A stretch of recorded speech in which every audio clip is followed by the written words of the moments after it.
Alright everyone, so I'm ready to talk about the PlayStation 5 system. Yes, I own one as you're seeing here. And the reason I held off on doing this video because I wanted to kind of really take my time with the system and its games. And pretty much at the time that I got mine, the system was still hard to find, so I didn't want to just make a video saying, oh yeah, you got to get a PS5, it's awesome. Like, no. It's annoying that people couldn't find a PS5 on their own without paying absurd prices from resellers. But now that the system is more so on store shelves now, at least easier than a few years ago, I'm ready to kind of give my thoughts about it and, my experience with it. Now, first things first, the system design. I do not like it. I think it's one of the uglier systems out there, but we're not loving the system for its looks. I mean, we would love it more for its looks, but hey, it depends on what it could do. Now, the PS5 for me, this generation, I feel like it's going to be my last hurrah for just really collecting games, I think. At least I say that right now. But I wanted this system to be known as a powerhouse for AAA titles. So the first game I wanted to play on the system was Horizon Forbidden West, which was pretty much my first experience on the system. And I loved it. It was a great experience playing it on a 4K television, 60 frames per second. Now, speaking of 60 frames per second, that should be the minimal standard for games these days. It should be no lower resolution than 60 frames per second. The game should be at 60 frames per second or higher. Most games that are first-party titles look great for the system. I'm not going to lie. I mean, I've seen how God of War Ragnarok looks, and I was blown away. That might be the next game I pick up. I say might pick up because I still got to beat Ghost of Tsushima first. Once I beat that game, then I'll probably pick up God of War Ragnarok. Another standout thing for me with the system was the controller. This redesign for the controller is freaking fantastic. I feel like this should have been the controller redesigned for the PS3 and going up. But better late than never, I would say. But the DualSense is really on point, and I feel like a lot of people agree with me.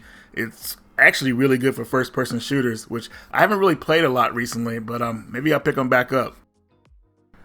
I love that the system has backwards compatibility, somewhat. I think Sony dropped the ball by not adding PS1 and PS2 support at least. I understand somewhat the PS3 emulation, that would be kind of tough, but this system could have been really, truly the king if it was 100% backwards compatible with previous Sony products. That's one thing that I like about Microsoft that they have over the Sony PlayStation is that they are trying to make things backwards compatible and they're giving developers options to make them that way. And not only are they making them backwards compatible, but they're upgrading the games to almost 4K. So I think they are pretty much upgrading them to 4K. Or some games, 1080p, things like that. You guys know the deal. But I wish Sony would have did something like that. But I guess we'll kind of look past it here. Because we already knew it was going to be backwards compatible with PS4 at least. So I guess that's somewhat good. Another thing I thought that Sony dropped the ball with was the hard drive space on the system. 1 terabyte. And that terabyte gets used up pretty quick because these games are installing almost, some games going for 100 gigs, which is pretty insane. So, you can have a couple games on there, you're already out of space, and you're losing options to do certain other things like capture footage and stuff. So you have to kind of constantly erase games, which I find annoying. I want my games, when I put it in the system, install, updates, that's it. I don't want to have to uninstall, do it all over again if I want to play these games. I want to have enough room to play a lot of these games, but unfortunately, at least right now, you can only play these games off the internal hard drive. If you're able to play it off the external, I think that would be great, but only install the games on there as backup to switch over, so I feel that was kind of annoying. But overall, I do like the PlayStation 5. I don't think it was something that you had to get at the time it came out, like you had to have it. I like waiting for a lot of this stuff to see how things are. But by no means it was a system that you must have immediately. No, they needed to work on some stuff, at least in my opinion. But if you see it out there now and you got $500 plus tax to spend, you might consider picking one up. Now, in this video, I just wanted to show you guys the games I have for the system. I have a couple of AAA titles for it. Unfortunately, I couldn't add Horizon Zero Dawn in this, Horizon Forbidden West because my nephew still has the game and he's having a hard time returning it to me, but he thinks I forgot, but I remember. But anyways, just showing you a little bit of the collection I have because I just kind of wanted to build a decent collection for the system. I have some indie games, probably mostly indie games, but I got them on the cheap. I have a couple of AAA games, so let's take a look. Here's Ghost of Tsushima Director's Cut. Now, unfortunately, I have not played this game yet, but I'm looking forward to playing it pretty soon because this is the AAA title I probably need to play immediately. I've heard a lot of good things about it, and I kind of waited for it to be put on the PS5 because I figured it would be put on PS5 from the PS4 version. I felt like that the system just wasn't able to hold the potential this game has, but I'm excited to play this on PS5, so love to hear your guys' thoughts about it. Ys 8, Lacrimosa of Donna. This game is freaking amazing. It was, to me, honestly, is one of the best told Ys games out there. This game is so popular that they're actually writing a novel for it now. So if you want to get into adventure action RPGs, I would say look no further than this game. It's freaking amazing. Lovable characters, good voice acting, crazy boss battles. There's some insane fights in this game. But man, the story is just like, it's something else. Definitely check this one out, guys. Ratchet and Clank, A Rift Apart. If you want to showcase what a system could do, put a Ratchet and Clank game with it. This game is freaking amazing, and I was very impressed with what I saw just in the beginning stages of it. You know, just the intro was just, I was just blown away with it, how the intro level plays out. There's not a Ratchet and Clank game that I don't like, but they're really stepping it up with this one. This one just really blows all the other ones out the water. Even my favorite one, Up Your Arsenal. This game is a no-brainer if you have a PS5. You should already have this game in your collection. Here's Greek Memories of Azer. I got this game pretty much when I first got the PS5, and I briefly played through it. You know, I got to the part where you get all your characters, and what's cool about this one, though it's an adventure game, you can switch between your characters to kind of figure out puzzles to move forward. It's been a pretty interesting game, though I feel like this game is the type of game that probably would come out on the Switch or even the PS4. Seeing a PS5 physical release is kind of strange for it, but hey, it's still a pretty solid game so far, so love to hear what you guys think about this one too. Here's Crimson Spires for the PS5. Now, I haven't really played this game that much, but it is a visual novel, and what I could say about it that's good, that it has pretty good voice acting in it. You know, if you like a game with some good voice acting, well, here's your game. But it is a visual novel. It kind of reminds me of where the story was going with it. It seems like it's like kind of like Twilight in a way. So if you're a fan of Twilight, this game might be for you. But this is an exclusive from Video Games New York Soft, and I don't know. I really don't get into visual novels that much. The last time I got into one was the Zero Escape series, the 999 Zero Time Dilemma. That was the last game I played like that. But I'll possibly get into this one soon. I'm just not sure when. But if you played it, I'd love to hear your opinions about it.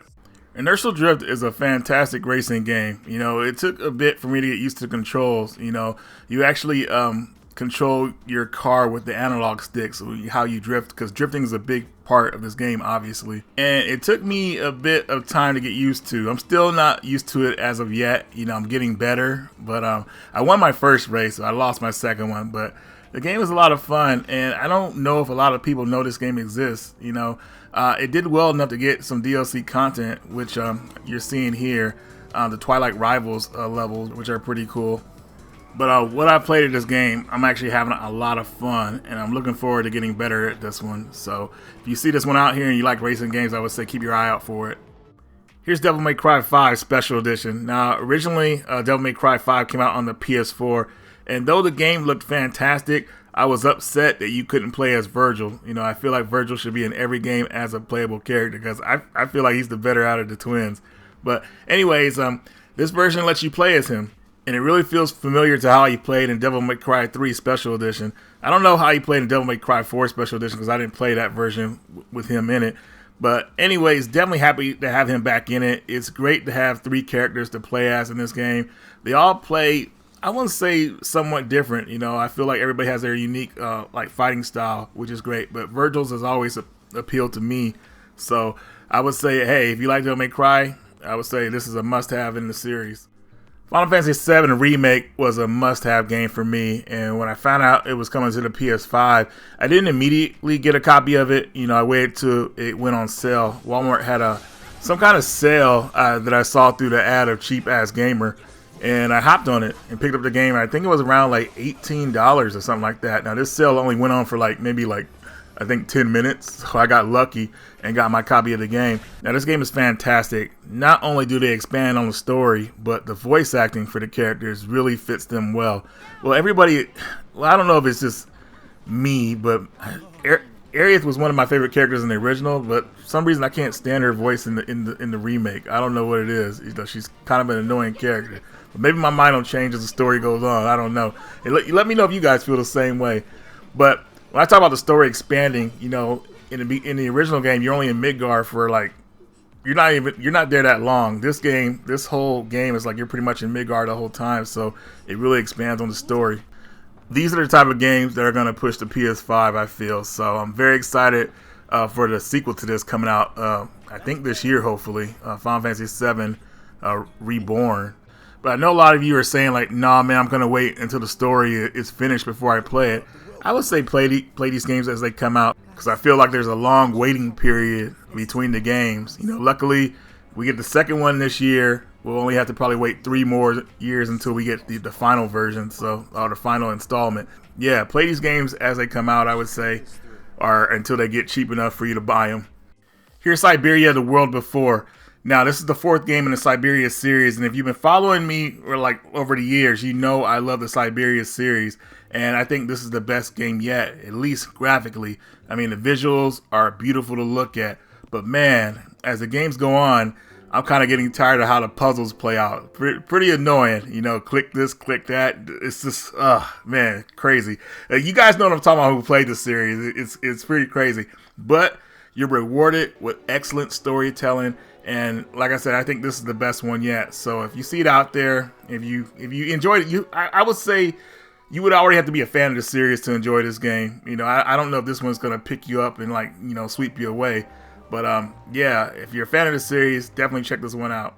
Here's the lake. So after playing a lot of action games that are kind of pretty crazy and desensitizing, it's nice to come and play a game like this that's more relaxing and just just basically very chill. Now you play as a woman named Meredith, and she has a career in the big city, but she decides to come home because her parents are gone on vacation. She takes on her dad's job as being a mail delivery person, and it's kind of crazy because she comes back home to a place that she's left 22 years ago, and she's starting to see people she met from high school. You're interacting with all these people, and just every day you just deliver mail, go home and do different events. It's a very relaxing game, I would say, and you interacting with different people, you get multiple endings. It's just overall wholesome and a lot of fun.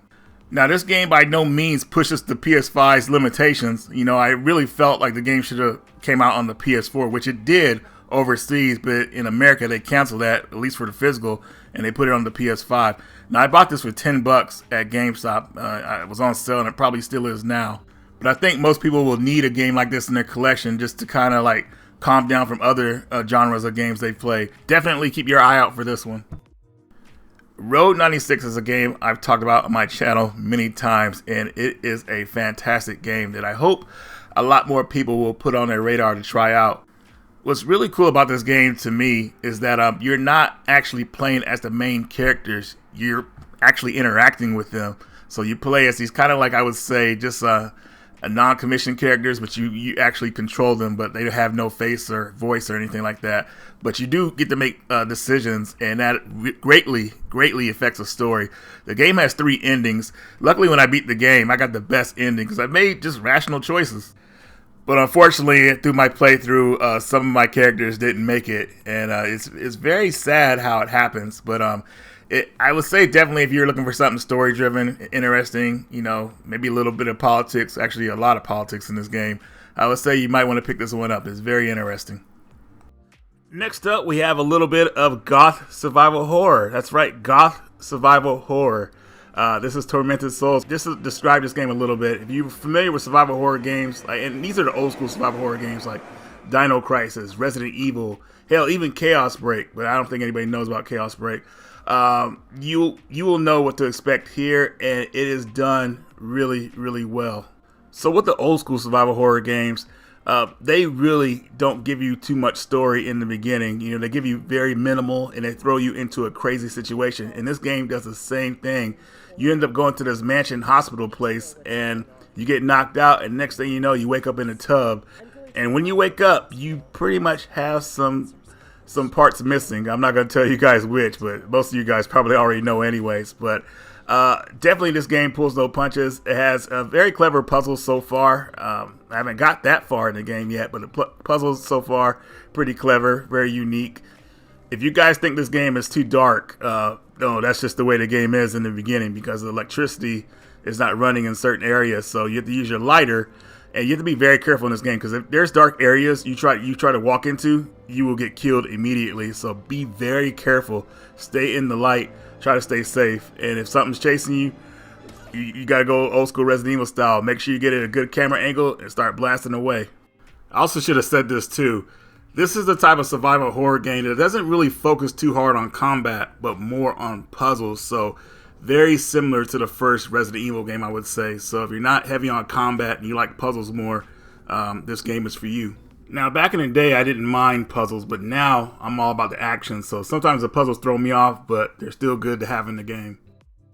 Next up is Clive and Wrench. So this is a 3D platform game, and it's kind of reminiscent of games like Banjo-Kazooie, Jak and Daxter, maybe even a little bit of Ratchet and Clank. But I'm in the early stages of the game, and one thing I can tell you guys is that this is a game that will suck you in. I was having a good time almost immediately. The only thing I could say that I didn't like so far is that the main characters don't talk. At least they didn't talk while I was playing. You know, I like for the protagonist to have like a voice in the game. That's one of the reasons why I never finished Jak and Daxter, because I just didn't feel attached to the game because the main character didn't have a voice. I know that's silly looking back at it now, but this is something that bothered me at the time. This game, I really feel the potential in it, and you know, I really feel like it's going to get a lot more fun as I go through it. So I'll be doing a review on this game here probably in a week or so look out for that. But in the meantime, I definitely, so far, I think you guys should check this one out. It's actually pretty good.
Here is In Nightmare. Now, I know this game went under people's radar because this game was supposed to actually come out last year, or like maybe almost 2 years ago, I think.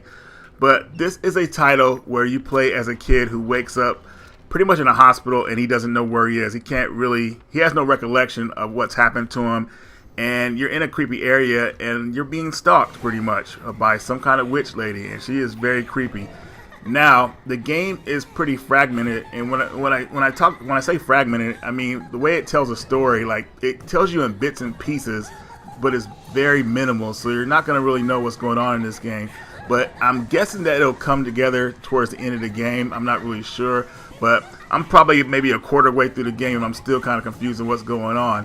But the premise of the game is pretty much like finding keys, doing a couple puzzles, and escaping your pursuers. You do not want to get caught. And when you're pursued, you're going to try to outrun or hide from your pursuer. This is easier said than done because I got caught up a lot while playing this game. But it wasn't impossible to escape them. But you really want to be very careful about running around this game because they can hear you, your footsteps pretty much. So you want to kind of like just kind of tiptoe around them if you can, or hide whenever you can to get past them. And if you get ahead of them and they're still stalking you, if you see closets, hide in there because it'll tell you how close they are to you and when they leave. So pretty cool stuff. This game is definitely worth $20.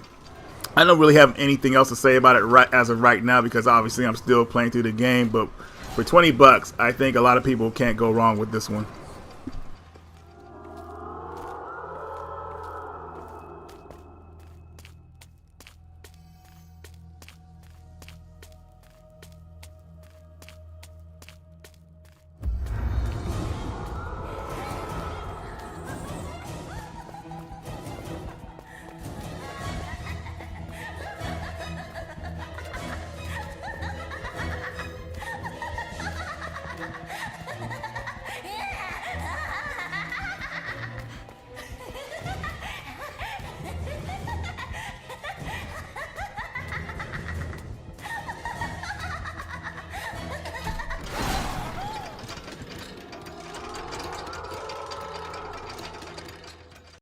Alright, so if you made it this far in the video, I really appreciate you. Those are my thoughts on the PS5 and the games I have so far. The system has a lot of potential.